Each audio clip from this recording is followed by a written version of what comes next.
రాయలసీమ అన్నిటికీ బెనిఫిట్ అయ్యే ప్రాజెక్ట్గా మనం పోలవరాన్ని మలుచుకోవచ్చు.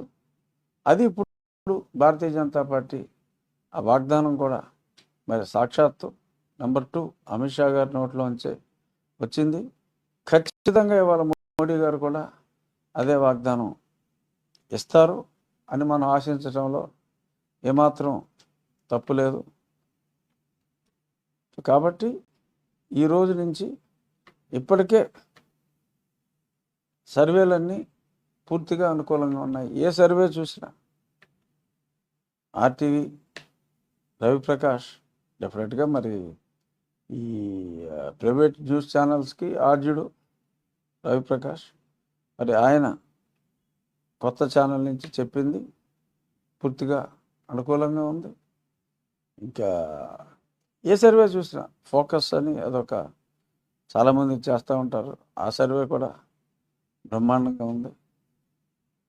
పుల్లట్ల ప్రవీణ్ రైజ్ అది కూడా చాలా అనుకూలంగా ఉంది. ఏది చూసినా నేను ఇంక వేరే 2 సర్వేలు చేయొచ్చా, అది కూడా అనుకూలంగా ఉన్నాయి. ఎక్సెప్ట్ టైమ్స్ నౌ ఎవరికైతే జగన్మోహన్ రెడ్డి 8.5 కోట్లు సంవత్సరానికి ఇస్తున్నాడో ఆ దిక్కుమాలిన సర్వే ఒకటి తప్ప అన్ని సర్వేలు కూడా కూటమికి అనుకూలంగా ఉన్నాయి. సరే, ఇంక మన గోదావరి జిల్లాలో అయితే క్లీన్ స్వీప్ ఏదో 3-4 వస్తాయని చెప్పి వేరే వాళ్ళు చెప్పినా చిట్ట చివరికి అది 1 సీటు కూడా ప్రతిపక్షానికి దక్కకపోయే అవకాశాలే ఎక్కువగా ఉన్నాయి. సో కాబట్టి ఈ విజయాన్ని ఎవరు ఆపలేరు.